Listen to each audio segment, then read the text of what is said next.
응하리라. 아멘. 오늘은 제 길을 가는 성도, 제 길을 가는 성도라는 제목으로 하나님의 말씀을 전합니다. 하박국이라고 하는 선지자가 구약 성경에 있습니다. 이 사람이 어떤 사람인지 그 배경을 이 하박국서가 아주 자세하게 말해주지는 않아서 말할 수 있는 부분이 많지는 않지만 확실히 알 수 있는 것 한 가지는 이 사람이 선지자로 부름받은 사람이었다라는 사실입니다. 하나님이 그를 하나님의 스피커로 정하시고 세우셨다라는 사실입니다. 그런데 오늘 이 선지자 하박국이라는 사람은 굉장히 답답해하는 그런 사람입니다. 심하게는 하나님 앞에 울분을 토하는 모양도 말씀에서 발견할 수가 있습니다.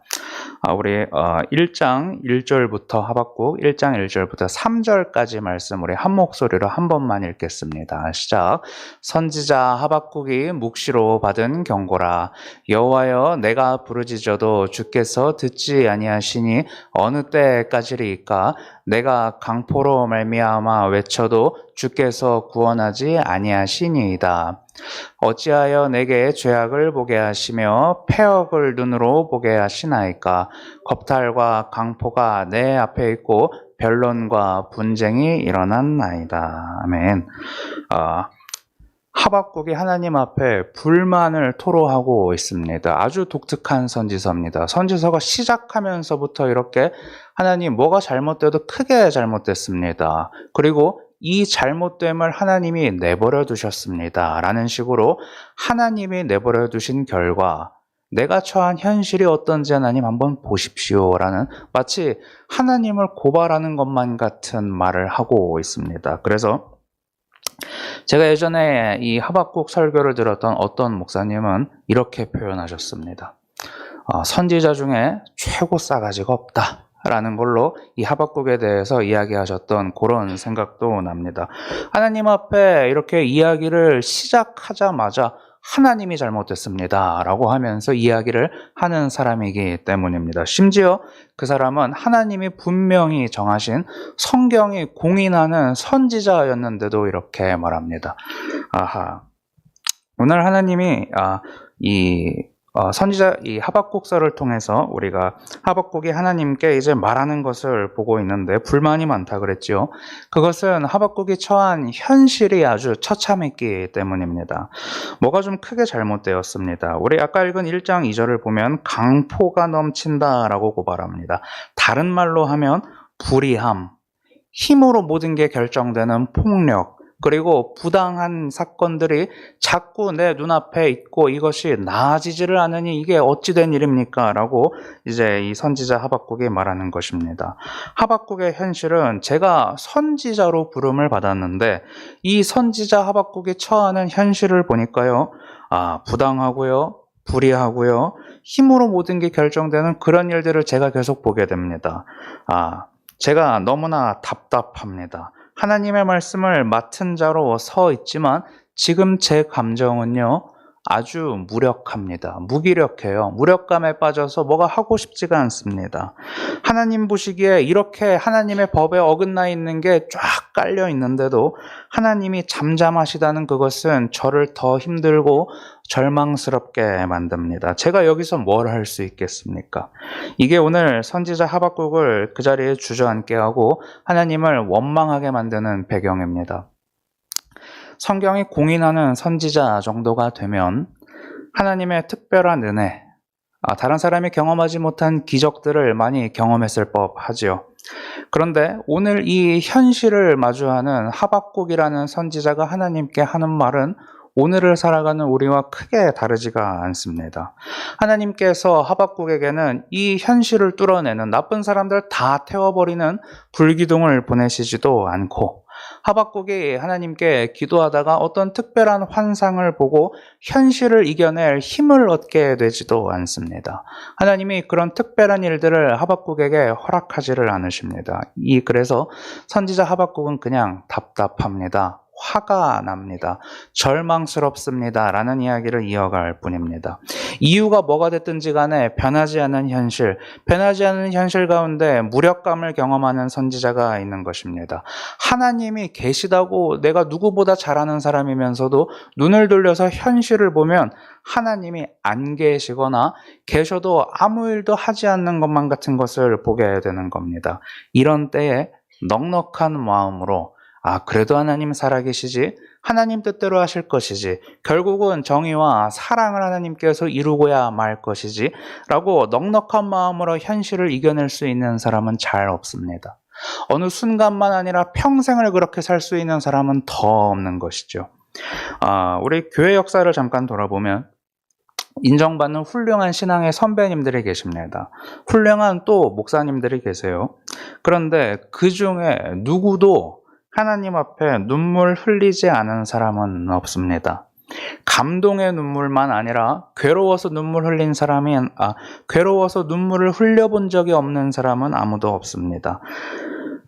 못하겠다고 내 마음으로 이렇게 그리스도인으로 이 부름받은 대로 살아가는 그것이 너무나 힘들다고 소리쳐본 적이 없는 사람이 아무도 없다는 말입니다. 선지자 엘리야가 있지요. 선지자들 중에서도 대빵격인 그런 사람인데, 오늘 이 하박국만 아니라 엘리야를 보면 불이 떨어져서 그 앞에 있는 재물들을 다 태웁니다. 그 물까지 불이 훑어버렸다라고 성경이 말해요. 그렇게 바알의 선지자들을 다 무찌르고 이겨낸 사람이지만 엘리야의 현실이 안 바뀌는 것을 엘리야는 경험합니다. 여전히 그 나라의 권세가 아합과 이세벨에게 있는 것이죠. 하나님은 그런데 아합과 이세벨에게 불을 내리시지는 않았습니다. 재물만을 태우셨을 뿐이죠. 그러니까 엘리야의 현실은 변하지를 않는 것입니다. 아합도 이세벨도 자기들에게 대항했던 엘리야를 죽이려 하고 엘리야는 도망갔을 뿐입니다. 그때 엘리야가 경험했던 답답함은 그의 말 안에 들어있죠. 하나님 그냥 저를 죽여주십시오 라고 말합니다. 이제 못하겠습니다 라는 이야기죠.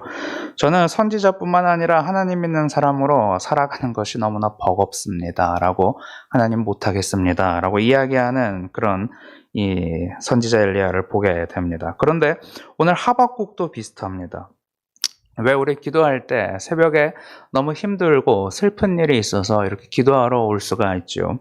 그럴 때 그냥 이렇게 예배당 의자에 털썩 주저앉아서 너무 힘들고 괴로울 때는 입술도 잘 안 떨어지죠. 그래서 그냥 이렇게 툭 앉아서 그냥 앞에 목사님 말씀하시는 거 그냥 듣는 둥 마는 둥 하고 고개도 그냥 툭 떨구고 그냥 이렇게 가만히 있을 수가 있습니다.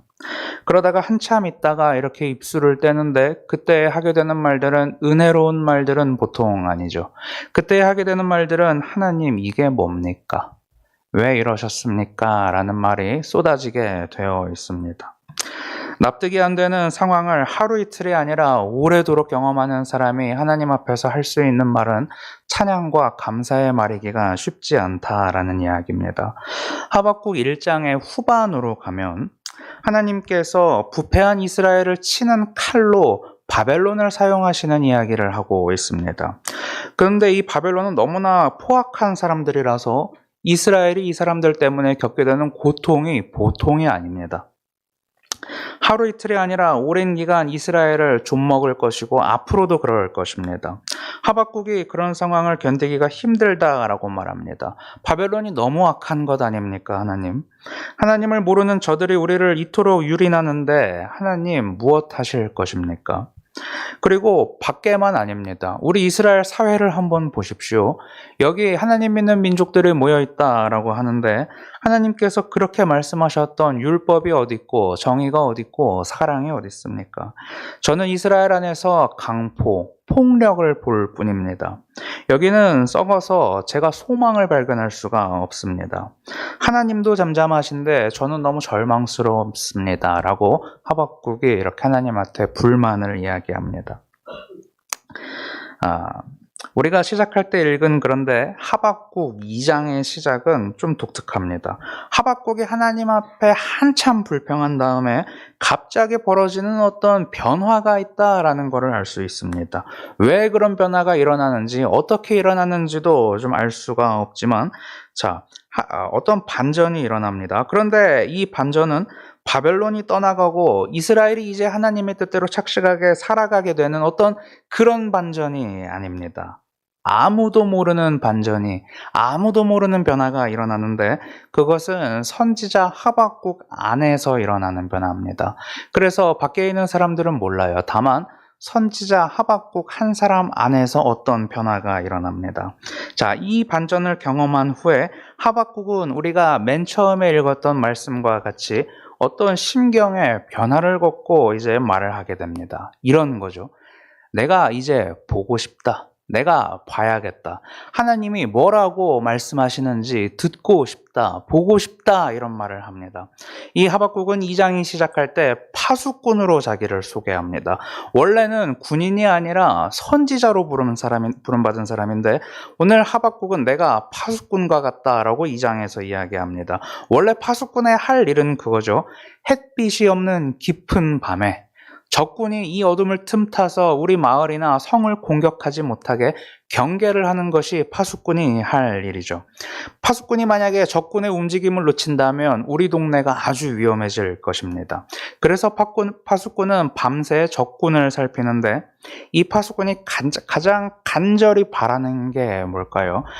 가장 이렇게 기다리는 게 뭘까요? 그것은 새벽이 오는 것입니다. 동이 트는 것입니다. 해만 떠오르면, 날만 밝아오면 이제 적군은 숨어서 여기에 올 수가 없기 때문입니다. 파수꾼이 더 이상 긴장하지 않아도 됩니다. 그래서 날이 밝는 그때를 기다리면서 파수꾼은 자기 자리를 지키지요. 오늘 하박국의 마음이 그렇다는 것입니다. 파수꾼이 해가 뜨면 마음을 놓게 되고 안정을 찾게 되듯이, 그게 너무나 기다려지듯이 오늘 하박국은 하나님의 응답이 나에게 그와 같은 것이라고, 너무나 기다리고 너무나 바라고 있는 것이라고 이야기합니다. 그 때가 언제인지 모르지만 파수꾼과 같이 긴 시간을 기다려서라도 나는 그 응답을 보고 싶다, 듣고 싶다라고 이야기합니다. 그런 하박국에게 하나님이 응답하십니다. 그런데 이렇게 말씀하시죠. 너는 이 말씀을 판에 새기라. 변치 않고 사라지지 않게 그것을 간직하고 수시로 읽고 마음에 새기라 라고 이야기하시는 겁니다. 그런데 사실은 조금 이상합니다. 오늘 이 하나님의 응답은 내가 응답하겠다라는 이야기인데, 내가 너에게 말하겠다라는 이야기입니다. 내가 계시를 줄 것인데 그거를 잘 새겨서 기억해라 라는 이야기입니다. 오늘 그런데 하박국이 하나님 앞에 질문을 했던 태도를 보면 이런 거였습니다. 하나님, 이제 말씀 좀 해주시죠. 하나님, 응답 좀 해주시죠. 이 현실을 어떻게 할 것인지, 하나님이 어떻게 뒤엎으실 것인지, 누구를 없앨 것인지 말씀을 해주십시오 라는 질문이었는데, 오늘 하나님은 응답이 좀 이상합니다. 어떻게 하실 것입니까, 하나님? 라고 했을 때 오늘 하나님은 하박국에게 기다려. 내가 응답할 거야 라고 이야기합니다. 하박국 입장에서는 아주 그냥 답답해 미칠 것 같은 그런 응답을 하나님이 주고 계신 것입니다. 물어본 사람의 의도를 만족시키고 계시지를 않습니다. 우리 4절 말씀 한 번만 보겠습니다. 하박국 2장 4절 말씀 시작. 보라, 그의 마음은 교만하며 그 속에서 정직하지 못하나 의인은 그의 믿음으로 말미암아 살리라 라고 이렇게 되어 있습니다. 하나님, 여기 바벨론은 어떻게 하실래요? 여기 이스라엘, 하나님 백성이라고 말하기도 힘든 이 사람들 어떻게 하실래요? 제가 못 견디겠는데요. 라고 이렇게 토로하는 이 선지자에게 하나님이 하시는 질문들이 하나님이 하시는 응답들이 그렇게 마음에 드는 것들이 없습니다. 하나님이 주시는 걸 좀 들어보니까, 그의 마음 바벨론이거든요. 바벨론 왕의 마음이 교만하고 악하고 나쁜 것 알아? 라고 이야기하십니다. 알아. 걔네가 나쁘고 네가 하나님 편에 서 있는 거 내가 알아. 그런데 이걸로 위로가 안 됩니다. 현실이 변하지를 않아요. 그런데 여기 보면 이렇게 하나님께서 그들의 악함을 아시다라고 이야기하고 5절 이하로 내려가면 그들을 벌하시겠다라고 이야기합니다. 그런데 또 답답한 게 하나 있는데 뭐냐면 네가 원하는 그 타이밍에 그들을 벌할 거야 라고 하시지를 않습니다. 오늘 하박국은 당장 바벨론이 사라지면 좋겠거든요.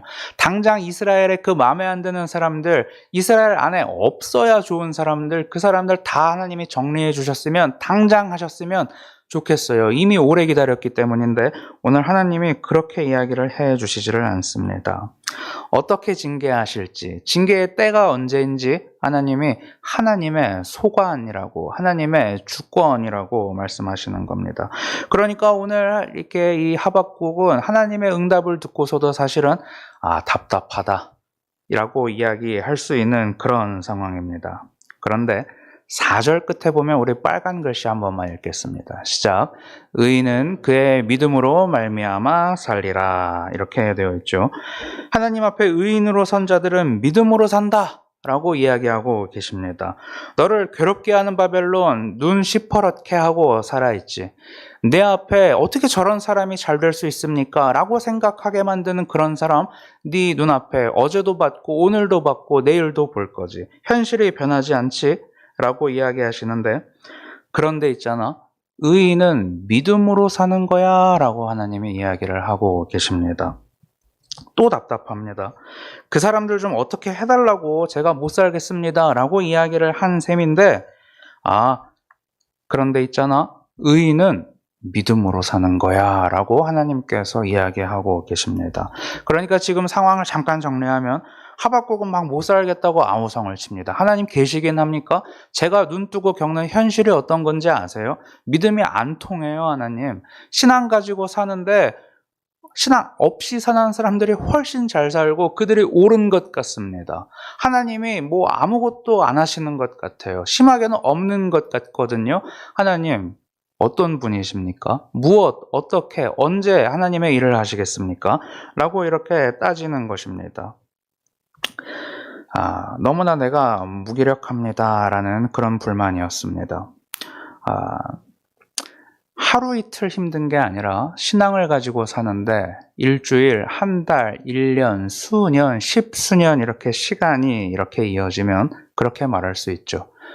신앙을 가지고 산다는 게, 믿음을 가지고 산다는 게 현실과 무슨 상관이 있을까? 이 괴로운 현실에 아무런 영향을 주지 못하는 게 기독교 신앙이라면, 하나님을 믿는 믿음이라면 그게 무슨 효과가 있을까? 무슨 가치가 있을까? 라는 생각을 사람은 얼마든지 할 수 있습니다. 그런데 이렇게 아무리 토로해도 불평해도 하나님은 현실을 바로 고쳐주지 않는 경우가 대다수입니다. 그러나 오늘 또 알 수 있는 것 한 가지는 응답 자체는 하나님이 분명히 하신다라는 것입니다. 다만 듣는 우리로 하여금 이게 응답일까? 내가 원하는 응답은 이 중에 하나도 안 들어있는데? 라는 그런 일들이 우리에게 벌어진다라는 것입니다. 위로가 안 되고 힘이 안 되는 것만 같은 그런 상황이 반복이 된다라는 것입니다. 하나님은 오늘 하박국에게 내가 때가 되면 바벨론이 했던 거, 네 주변에 있는 그 하나님 이름을 먹칠하는 사람들, 나쁜 사람들 다 정리해 줄게 라고 하시는데 4절을 보니까 네가 오늘을 살아내는 힘은 그들이 몰락하고 그들을 무너뜨리는 나를 보고 네가 오늘을 살아갈 힘을 얻는 게 아니야 라고 하시는 겁니다. 하나님 저것들 언제 망하게 하십니까? 그래야 제가 좀 살겠는데요 라고 말하는 하박국 앞에 의인은 믿음으로 산다라고 하나님께서 이야기해 주시고 계십니다. 현실을 변화시키는 어떤 사건을 경험해서 힘을 얻는 것이 아니라 하나님을 신뢰하는 믿음이 있으면 오늘을 신자로서 살아낼 수 있다라고 하나님께서 이야기하고 계신 것입니다. 하박국의 질문에 대해서 저것들 어떻게 하시겠습니까?에 대해서 별로 이렇게 맞는 대답은 아닌 것 같습니다. 저것들 언제 망하게 할지 알려주셔야 제가 좀 속이 시원하고 힘을 얻는다라고 하는데 오늘 하나님은 위로와 힘은 신자가 에너지를 얻는 데는 그런 데가 아니고 믿음에서 오는 거야 라고 이야기를 하고 계시는 것입니다. 우리 히브리서 10장을 잠깐 보시겠습니다. 우리 35절부터 38절까지인데 번갈아서 읽습니다. 제가 먼저 읽습니다. 그러므로 너희 담대함을 버리지 말라. 이것이 큰 상을 얻게 하느니라. 너희에게 인내가 필요함은 너희가 하나님의 뜻을 행한 후에 약속하신 것을 받기 위함이라. 잠시 잠깐 후면 오시리가 오시리니 지체하지 아니하시리라. 나의 의인은 믿음으로 말미암아 살리라. 또한 뒤로 물러가면 내 마음이 그를 기뻐하지 아니하리라 하셨느니라 라고 되어 있습니다. 오늘을 살아내는 신자는 그 힘을 믿음에서 얻습니다. 악한 상대가 무너지는 데서 힘을 얻는 것이 아니고 받아들이기 힘든 현실이 풀어진다고 해서 힘을 얻는 것 아니고 하나님께서 주신 믿음 안에서만 힘을 얻는 것이 신자다라고 이야기하는 것입니다. 소망이 없고 외롭고 불쌍한 처지가 이어질 수 있습니다. 그런데 그것이 풀어진다고 해서 신자다운 힘을 얻게 되는 게 아니더라 하는 말입니다. 하나님께서 모든 것을 바로잡으시고 하나님의 때가 되었을 때 하나님은 가장 좋은 모양으로 모든 것을 해결하실 것입니다. 하나님께 주권이 있는 것을 믿는 그 믿음이 신자에게 오늘을 버텨내고 뚫어낼 힘과 위로를 주신다 하는 이야기입니다. 하나님의 뜻대로 되는 것만큼 선하고 완전한 것이 없다라는 것을 믿는 그 믿음이 답답한 오늘을 살게 하는 힘이 된다라는 이야기입니다. 오늘 하박국은 하나님과의 이렇게 속 시원하지 않은 질문과 응답을 오가고 있습니다. 그런데 그 과정 중에 하박국은 처음에는 화가 나서 절망하고 주저앉았다가 나중에는 일어나서 하나님의 말씀을 기다리기로 마음먹습니다. 파수꾼처럼요. 그 하박국에게 주어지는 것은 바다의 갈라짐이나 불이 기둥처럼 서는 것이나 하늘에서 만나가 떨어지는 그런 것이 아니었습니다. 기름 그릇에 부어도 기름이 계속 차는 그런 것도 아니었습니다. 다만 하박국에게 보여주신 것은 하나님의 말씀이셨습니다. 하박국은 하나님의 말씀을 듣는 중에 내가 오늘을 살아낼 힘이 어디서 오는가를 알게 됩니다. 하나님이 주시는 믿음이 그것이라는 것입니다. 하나님을 살아계심을 신뢰하고 그분이 하시는 방법과 그분의 타이밍이 완전한 줄을 믿는 믿음. 그것이 오늘의 현실에 내가 먹히지 않고 뚫어내는 힘이라고 이야기하고 계시는 것입니다. 집에 가서 거울을 이렇게 보면 사심 없이 보면 볼수록 괴로울 수 있습니다. 얼마나 힘이 빠지는 일이 가끔은 되는지 모르겠습니다. 그런 게 또 있죠. 이렇게 뭐 통장 잔고 같은 것도 그렇고요. 남들에게는 있는데 나에게는 없는 것들, 그런 것들을 이렇게 생각해 보면, 이렇게 발견하게 되면, 그냥 얼마든지 사람은 주저앉을 수 있는 것 같습니다. 어제는 2024년의 마지막 날이었죠. 무엇이 나에게 그동안 주어졌나? 남에게는 이렇게 채워지는 것들, 그런데 그것이 나에게도 있나? 라는 것들을 한번 잠깐 생각해 봤습니다. 기분이 별로 좋지 않았습니다. 없는 게 너무 많아요. 그렇다면 내년에는 이렇게 좀 없던 게 좀 더 생기고 좀 더 채워지나? 이렇게 그럼 그런 실마리가 조금 있나 생각해 보니까 그것도 아니더라고요. 그래서 조금 더 이렇게 좀 좌절을 했습니다. 그런데 또 시간이 지나서 송구영신 예배 드릴 때가 되어서 이렇게 예배를 드리는데 그때 드는 생각이 하나님 계시지 안 계신 게 아니지. 현실은 우리의 눈으로 피부로 확인이 돼서 더 커 보이고 마치 인생에는 공식이 있어서 무엇이 채워지지 않으면 망하는 것처럼 보이지만 하나님의 말씀 신뢰하는 사람을 하나님이 버리지 않으시지라는 그런 생각이 어제 예배 중에 들었습니다. 그러니까 또 힘내서 올 한 해 또 열심히 하나님의 사람답게 부족하겠지만 살아보자 하는 그런 생각이 들었습니다. 하박국은 망가진 현실 앞에 마음이 망가진 사람입니다. 그래서 아파서 주저앉고 하나님께 욕을 하는 사람이죠. 그런데 하나님 하시는 말씀대로 하나님의 말씀을 들었을 때 하박국 안에 반전이 일어납니다. 그 말씀을 기대하게 됩니다. 하나님을 신뢰하는 믿음으로 다시 일어서게 됩니다. 하나님이 살아계시고 하나님이 어떤 뜻을 가지고 무엇을 하시든 그게 언제가 되었든 그게 가장 좋은 것이구나 라는 것을 믿게 될 때에 하박국이 다시 하나님을 찬양하게 되는 것이죠. 다시 하나님을 기대하게 된 것입니다. 바라기는 오늘 저와 여러분이 그와 같은 은혜를 다 입기를 소망합니다. 나의 시선이나 나의 판단으로는 그리스도인으로서 현실을 열심히 뚫어내고 살아내고 그리스도인답게 말씀대로 살리라, 예수님을 닮아서 살리라 할 만한 힘을 우리가 얻을 수가 없습니다. 하나님의 말씀에 귀를 열고 마음을 열고 거기에 우리의 마음팍에 말씀을 새기는 것이 필요합니다. 그때 하나님의 살아계심을 확신하고 내가 아니라 하나님이 옳으시다. 하나님이 완전하시다. 그래서 내 뜻대로 되지 않아도 하나님 편으로 될 수만 있다면 그만큼 좋은 것이 없다 하는 기대하는 마음이 회복될 것입니다. 의인은 그렇게 믿음으로 현실을 뚫어냅니다. 견뎌냅니다. 하나님을 신뢰하는 것이 신자의 영원한 에너지요 동력이신 줄 믿으시고 또한 거기서 힘을 얻어서 다시 일어나서 올 한 해 하나님의 말씀과 하나님의 뜻을 따라가는 저와 여러분 되시기를 간절히 바랍니다. 기도하겠습니다. 죄송합니다. 찬양하겠습니다. 우리 말씀 앞에서 찬양하십니다.